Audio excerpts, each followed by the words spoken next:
Hey folks, welcome back. We did it. We went back in time, forward in time, sideways in confusion, and somehow managed to enjoy all three Back to the Future movies. So today's a special one. We're doing the ultimate watch-a-thon, the full trilogy, all in one go. You can celebrate now. Yay! We're talking the classic 80s sci-fi adventure that gave us hoverboards, flux capacitors, and the most unaffected teenager I've ever seen in my life. So as always, kick back, relax, grab some Pepsi Perfect, Subscribe, and let's rock and roll. The movie opens up with our boy Marty barging into Doc's place, and he be amping up everything for no good reason other than to destroy everything and waste some damn good equipment. Did you see the size of that speaker? Frick. That's the most realistic response ever. I can't believe you've done this. You ruined my sound system, broke my computer, the room is a mess, and for some reason there's feces on the wall. What do you have to say for yourself? Rock and roll. So Doc calls his own place to reach Marty, because his own house wasn't an option for some reason.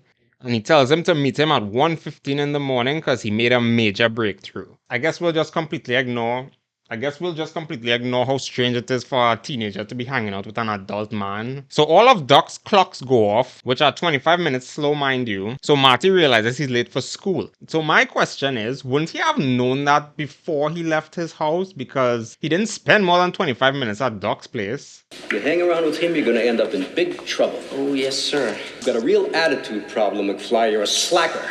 Oh, please show me where the attitude was. Let me give you some life advice. Girls, bad.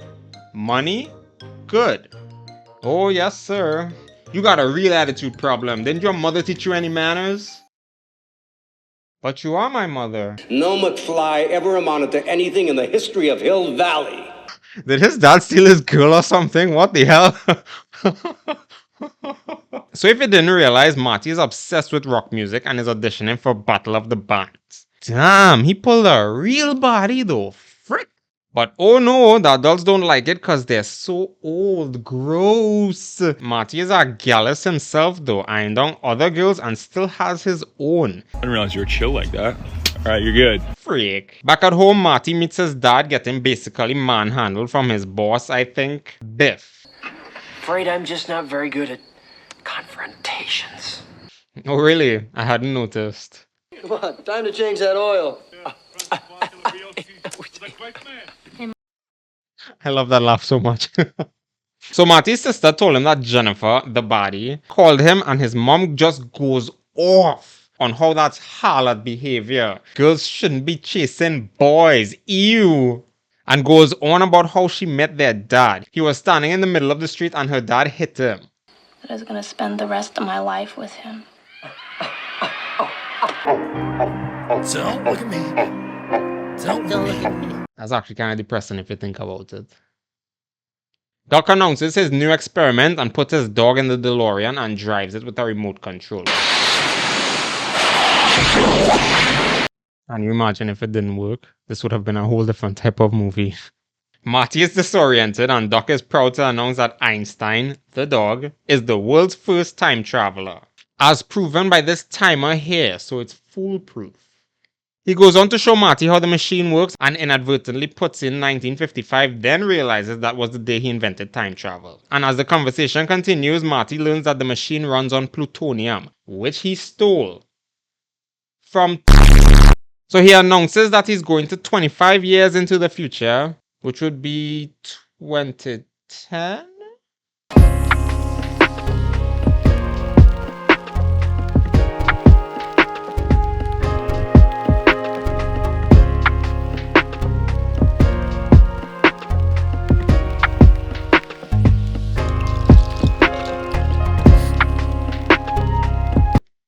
I think humankind was in a pretty good place at that point. But before that, the dudes he stole the plutonium from show up and they cap him. That was the best way I could put it. They also try to get Marty, but he flees into the DeLorean and drives. And well, I'm sure you know what happens now. Well, this family is traumatized. Or maybe Marty is. So he tries to gather himself and go home, except nope, he doesn't have a home.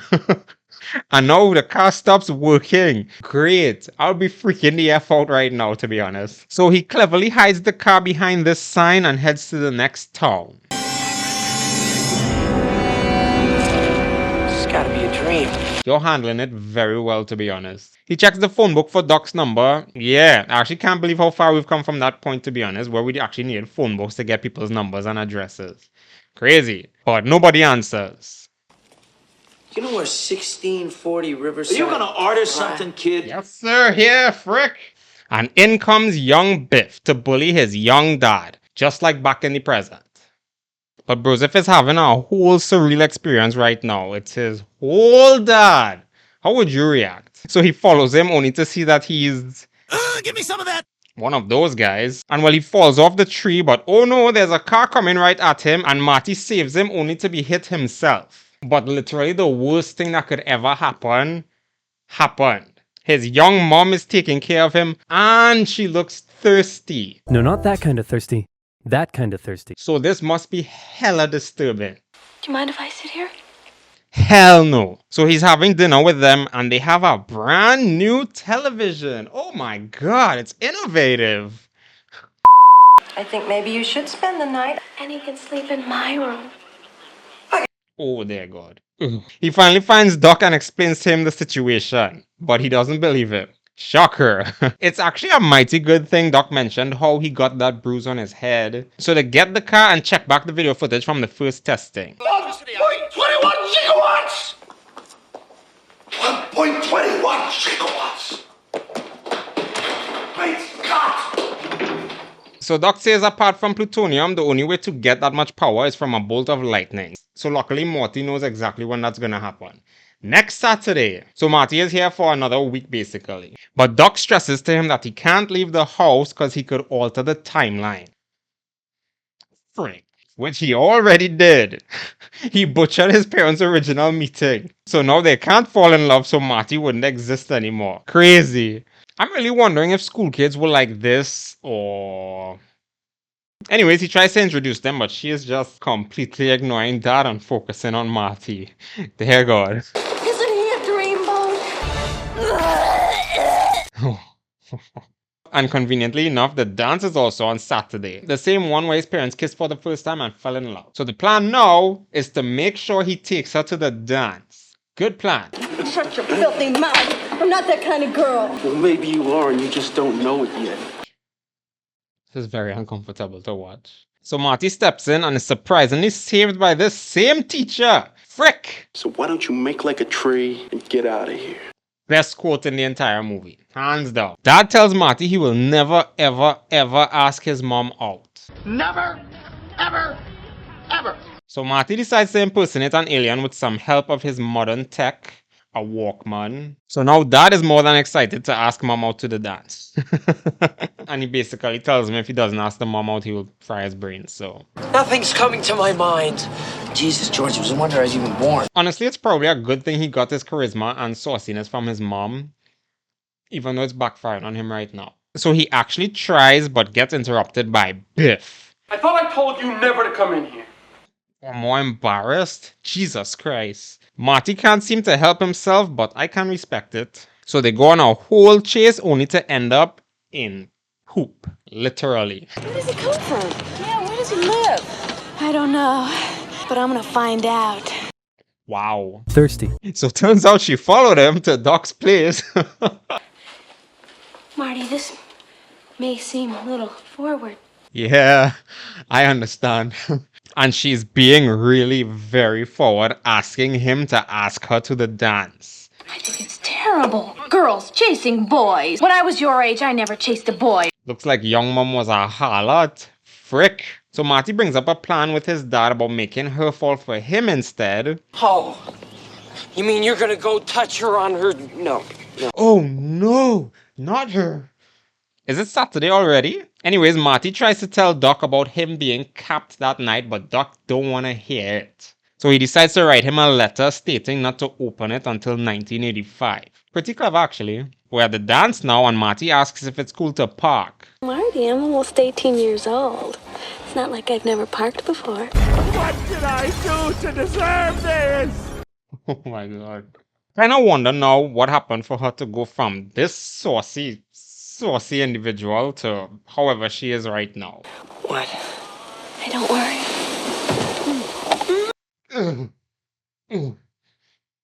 She finally realizes that it just feels wrong, and I'm so glad she acted on it. Oh my god. So Biff shows up to just make things completely worse, and they just dunk Marty in a random trunk. So Dad shows up as part of the plan, but it ain't Marty. It was at this moment that he knew. He f***ed up. He should have just stayed home. Bing bang boom, he musters up the courage to give Biff what was coming for him. So now Mom likes him. Yes! Side note, Marty has been using his photo as a gauge to see if the future remains, but for some reason the kids are still vanishing. Anyways, one of the band players was hurt trying to free Marty when he was in the trunk, so now he can't play. So Marty has to play so they can dance and kiss and fall in love. Apparently they can't kiss at any other point. And some rando came to interrupt their dancing, which triggered Marty to stop existing for some reason. But it's so weird though, because Marty wasn't doing anything to alter this whole situation, and it still managed to play out exactly the same. So Marty shouldn't have even been vanishing to begin with. So now that that's out of the way, it's time to go home. Doc sets the time to the exact time he left, so it's like he never left. They say their goodbyes, but Doc finds the letter beforehand and just rips it up. Wow, everything is happening right now. And a random branch falls and unplugs the cable because yes. So Marty doesn't get to tell Doc about his future demise and time is running out now. Except he decides to set the time to 10 minutes earlier to go warn him. Bold choices here, but good choice. Right. I can't deal with this anymore. He heads but the car to start and back home we go. No. Maybe 20 minutes would have been better. So he foots it, only to reach just when Doc gets capped again and sees himself head back in time. Except nope, Doc's alive. He taped the letter back together. I guess it would make sense he had 30 years to reconsider it. He drops Marty off and heads 30 years into the future. And Marty meets an entirely different household with his parents happier than ever. And Biff is his underpaid waxer now. And just when he gets to see Jennifer again, Doc shows up to take Marty and Jennifer to the future. And that's the movie.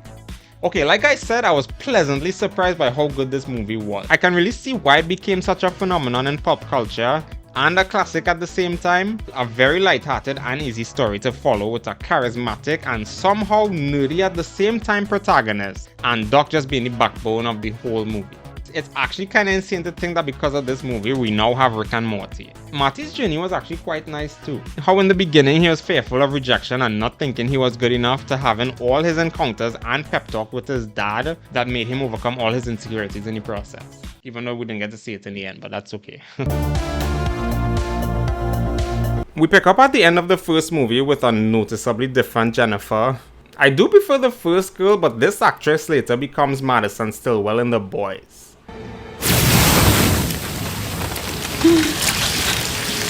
Didn't have a good ending for her though.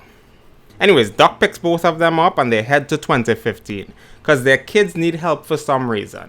Oh, and Biff sees all of this play out. Remember Biff? So why don't you make like a tree and get out of here? Ah, we love to hate Biff. Doc, now you said we were married, right? Yeah? Well, that doesn't sound good.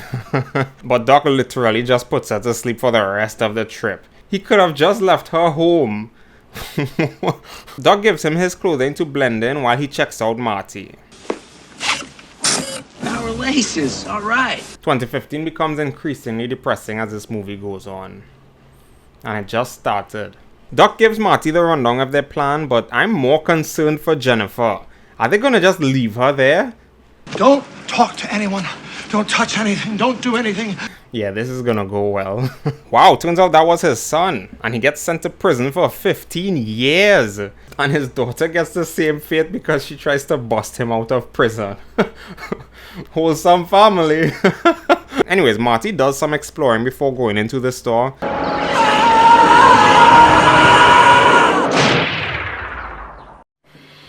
You don't want to be like this. And surprise, surprise, Biff comes to talk to him. Our Biff, not his son. Or is it grandson? Then Marty's son shows up, so Marty has to go hide. And Griff comes to bully him. That's Biff's grandson. It's one get confused in one bit. Marty was supposed to tell Griff no on his son's behalf, but they just bully Junior into saying yes. He gets knocked out though, so Marty has to take over. Well, since when did you become the physical type? Why is he talking like that?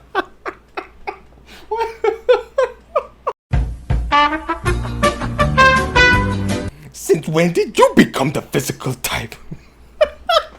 They tussle, Marty runs away, and we get a similar chase to the first movie. Only this time, with hoverboards. Something very familiar about all this. Fine, you get a small pass. Marty gets sidetracked and decided to get rich by betting on games, which is quite clever actually. Biff sees the DeLorean and both Martys, so he's definitely up to something now. For such a sensitive mission, these guys are being very, very careless. Well, they do manage to fix the timeline, so time to go home now. But Doc sees what Marty is up to and seizes the almanac from him, because he never invented time travel for money. Very noble, but very, very stupid. Put this in the trash! I can't believe they just left her there. She could have stayed in the car.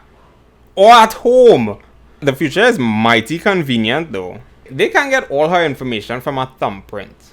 That definitely won't be used for evil at some point. So they carry her home, but that could be horrendous if she encounters her future self. As said by Doc here. The encounter could create a time paradox, the results of which could cause a chain reaction that would unravel the very fabric of the space-time continuum and destroy the entire universe! Mind you, Biff was listening to their conversations this whole time. So now he knows Doc made a time machine. And he picks up the almanac. Jen finally wakes up but has to hide because Marty's parents come to visit. Everything is happening right now. Our boys finally get there, but old man Biff has been following them. My guy is dedicated to bullying. Damn. Marty was supposed to stay put, but I mean he's a teen. What do you expect? Not even adults listen to instructions. So Biff steals the DeLorean and dips. We all know where he's going. Al, I'm just worried about Jennifer. I'm not sure where Jennifer is, Mom. I'm having a hard time keeping track of these days. Sounds like she's cheating. I do want to note that these look like those failed Apple goggle things, but they did get video calls correct in 2015. So we're somewhat on track. I don't see any cell phones though. Anyway, some random guy named Needles calls him with some business proposal. That's illegal, by the way. Chicken. Nobody calls me Chicken Needles. My guy is easily manipulated. And it's kind of depressing actually. Nobody calls me Chicken Needles. My popcorn! What the heck? His boss was monitoring that call, so he's immediately fired. Poor Marty can't catch a break. Damn. Doc finally finds her and tells her to get the F out of there. Welcome home, Jennifer. Uh-oh. Old man Biff gets back from what seems like a long and painful journey. So it seems like he had a whole adventure. Doc also plans on destroying the time machine when they get back to 1985. Because he just realized it would be extremely dangerous in the wrong hands. It's a good thing nobody else used it. Better that I devote myself studying the other great history of the universe. Women. Yeah. The gang gets back to 1985 and drop her off outside. She isn't being treated very well, actually. Marty finally reaches home to a locked gate, so he sneaks into his room. Except it isn't his room anymore. What the heck? That's a dangerous neighborhood now. Maybe go make sure Jennifer is still safe.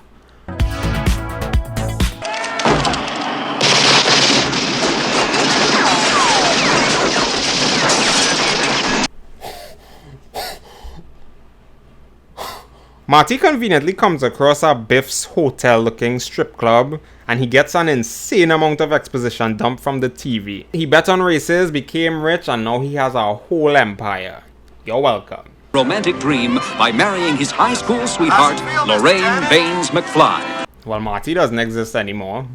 Frick. And these randos catch and knock him out. I guess old man Biff had a whole plan in place.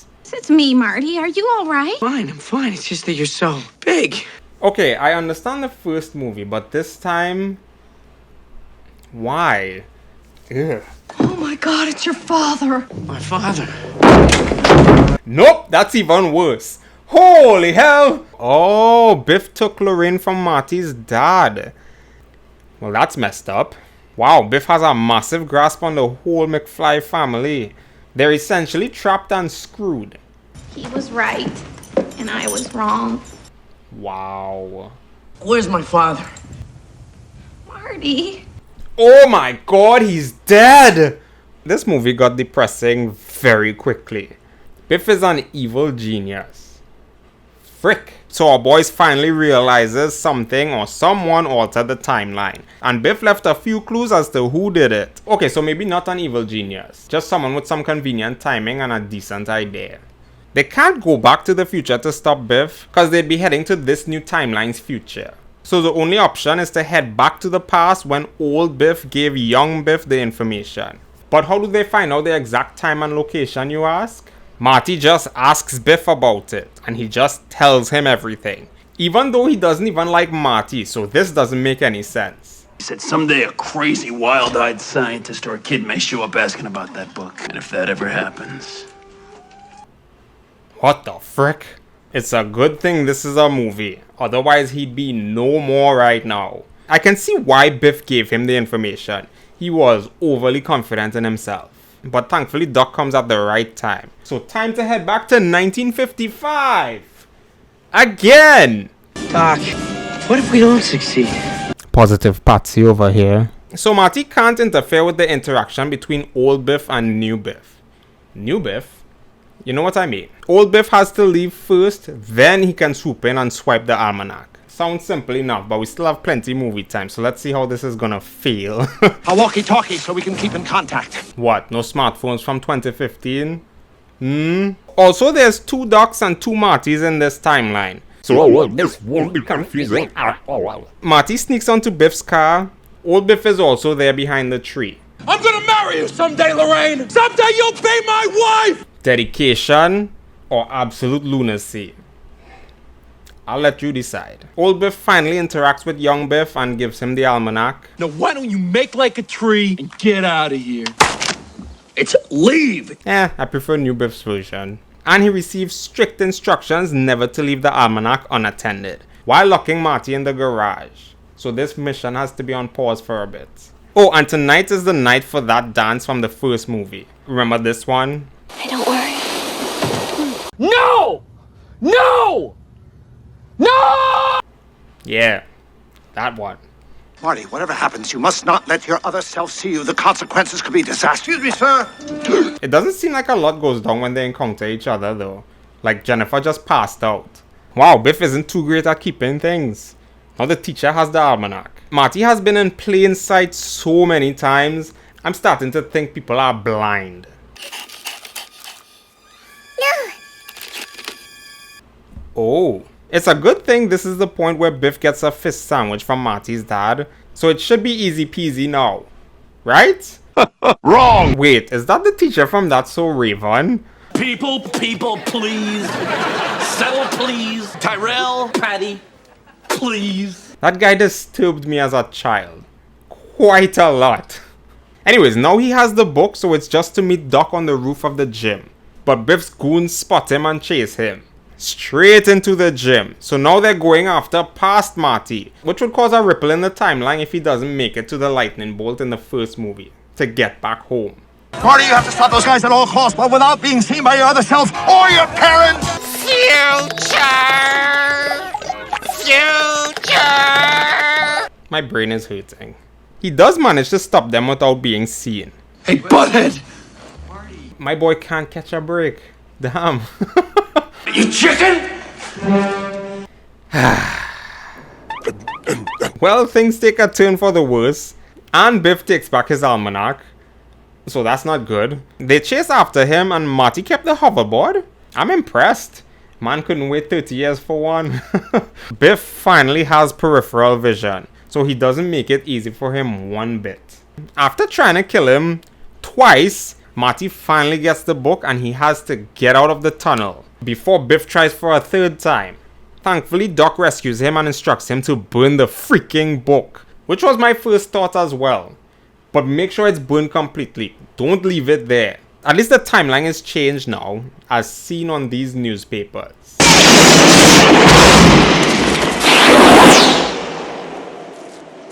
What the hell? Is he stuck in 1955 now? That's crazy. Frick! Now a random guy shows up with a letter from Marty. So we've had that envelope in our possession for the past 70 years. 70 years? What the frick? Turns out Doc got sent to the year 1885. That's great that he's alive, but why didn't he come back? So Marty goes to the only person he knows that can help him. Doc, from 1955. And that's the movie. Wow, that was actually really good. I didn't expect it to end on a cliffhanger, but damn, it built upon the first film and somehow made it even better.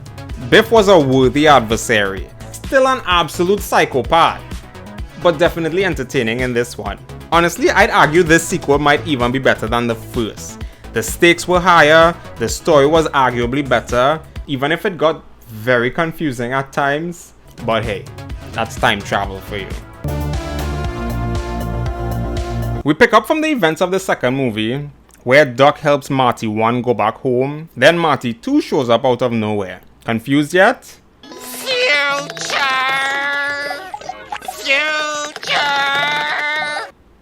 Good. This can't be happening! You can't be here! It doesn't make sense for you to be here! You're filthy money that you are here! I don't understand what he just said, but I double it. You know what I just remembered? It was a pretty major plot point for Doc not wanting to know how he dies in the first movie. But now he's reading a whole letter from his future self now stuck in 1885. I guess the writers just forgot about that. Anyways, Doc says in his letter that a good chunk of the DeLorean is damaged, and while no car parts were invented yet, it was all just this.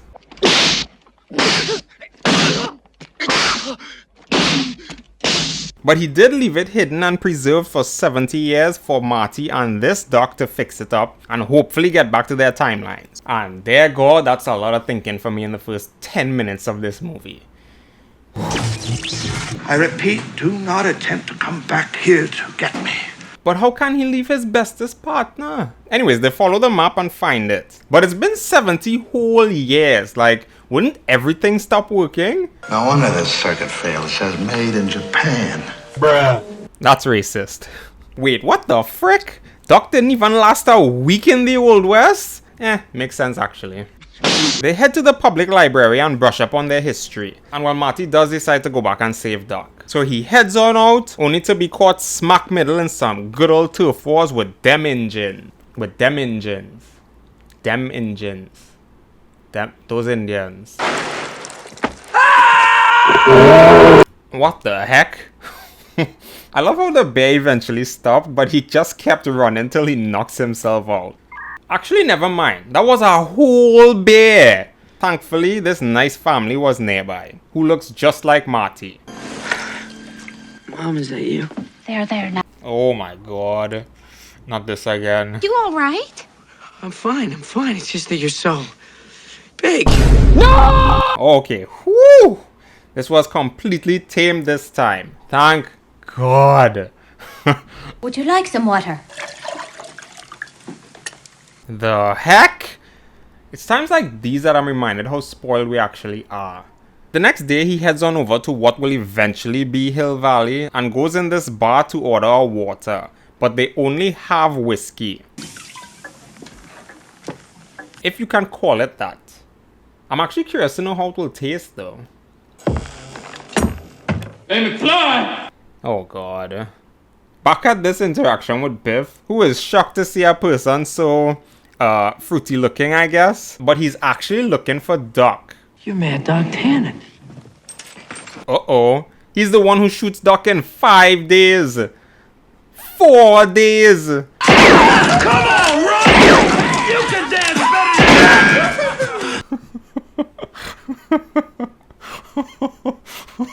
What is this movie?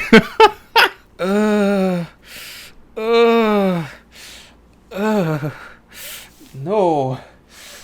Whew. Let it be known, Marty would have actually died here if Biff didn't run out of bullets. He likes way too much trouble. Oh, never mind. He was also supposed to die here. And he got hanged. No wonder Doc didn't last a week.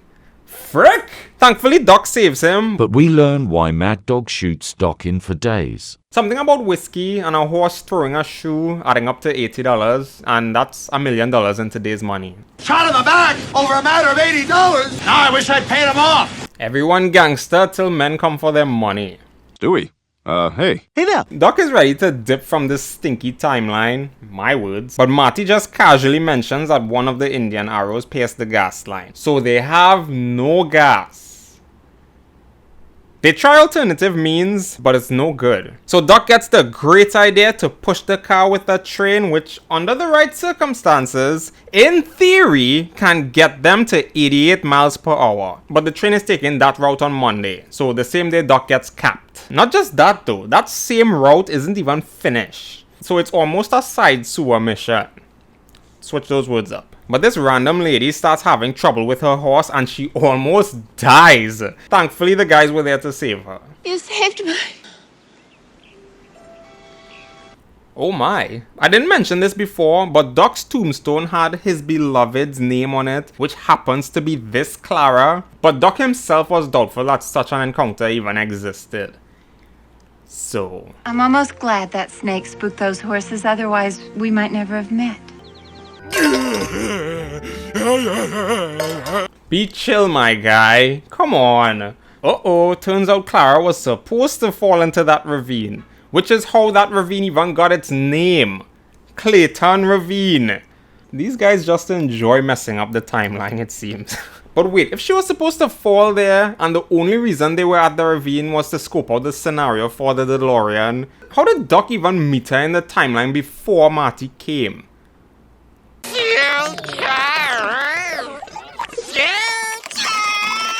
My brain is hurting again. Anyways, they go over their plan, but don't get to finish because Clara randomly shows up to get her telescope fixed. If only girls could make it this obvious now. Don't look at me.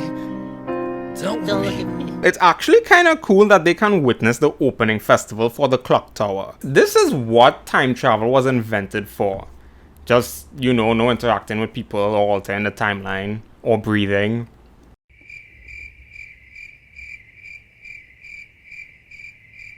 Ah, oh my god.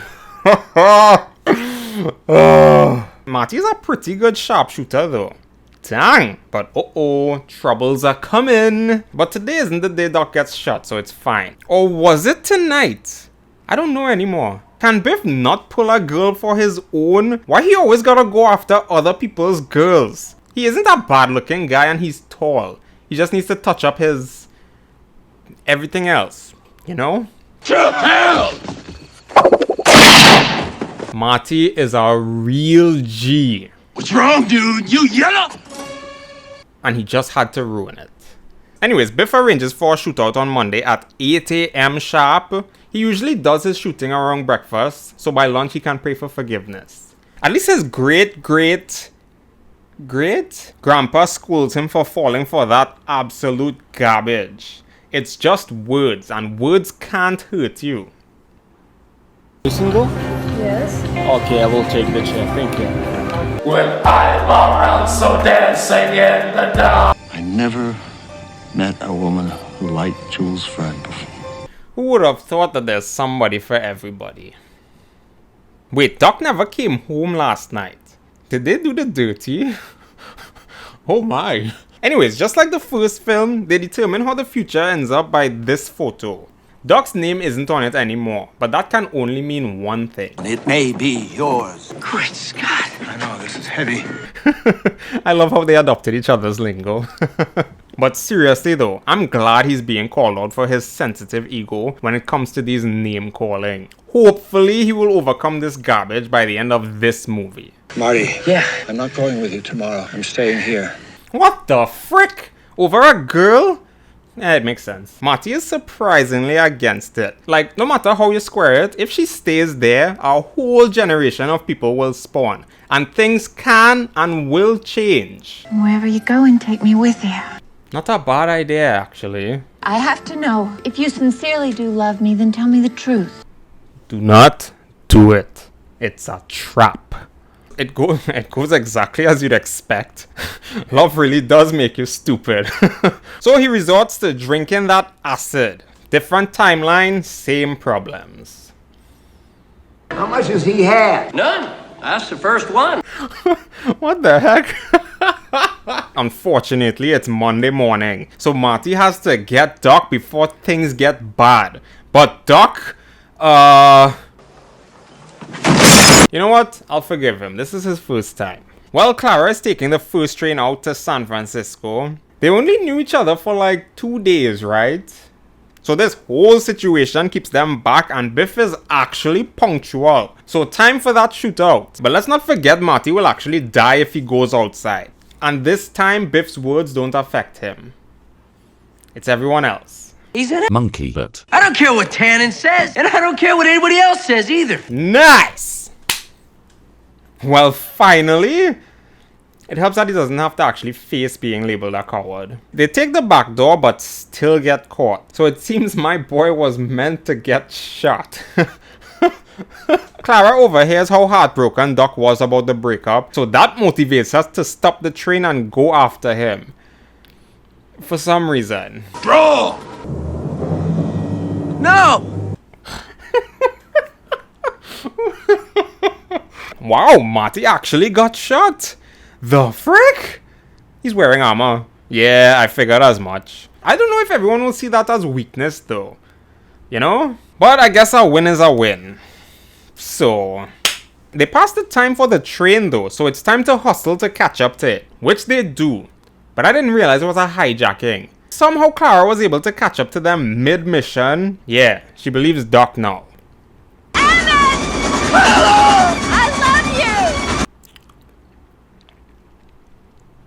Anyways, they get the great idea to bring her along. Which is what I was saying in the first place, actually. I can't, Emmett, I'm scared! I can't, Emmett, I'm scared.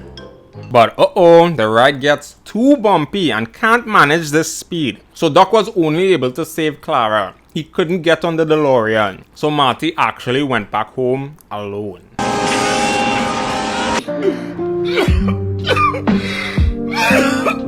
I cannot believe Jennifer is still sleeping on the porch. When they left her, it was an alternate timeline. She should have adjusted to whatever her timeline self would be doing now. The frick? I see Flea from the Red Hot Chili Peppers got another cameo. And he's back to calling Marty a chicken. But my boy is beyond that now. So good for him. What the helly? That race was what set him off into bankruptcy in the second movie? That's actually kinda wild. Frick! The frick? Seems like it took him about 10 years, give or take, to create the time-traveling train. But good for him. Damn. He really just came back for Einstein and to give Marty the photo they took together. So he hops back onto his train and flies somewhere. He went back to 2015 to convert the train into a flying train. And that's the movie. We did it. We finally made it to the end of the Back to the Future trilogy. And honestly, this wasn't bad at all. Now sure, it's not as iconic as the first or as chaotic as the second, but it brought everything full circle and wrapped things up with some genuine heart. I can't figure out yet if cheesiness contributes or takes away from a movie yet. I guess it's a levels thing. To an extent, I can see why people wouldn't enjoy this one as much. It went from light-hearted adventuring and some stakes to Doc's love story basically. Man really fell head over heels for a girl he just met. But hey, it was a simpler time. Is the coffee all right? Mm-mm. You mean it's as bad as yesterday? Mm-hmm. And that's the Back to the Future trilogy. What a ride. Literally. 3 movies, 1 DeLorean, and enough timeline confusion to make Paul Rudd cry. So Back to the Future is a bunch of bullshit. Seriously though, this trilogy still holds up. Even if nobody else liked the 3rd movie, I will die on this hill. The energy, the creativity, the sheer chaos of time travel, it's everything that made movies fun in the first place. If you enjoyed this marathon, check out another one of mine right here. And let me know in the comments, which Back to the Future movie was your favorite and why? Mine was the 2nd one. And as always, thank you all so much for watching and I'll catch you next week. Peace!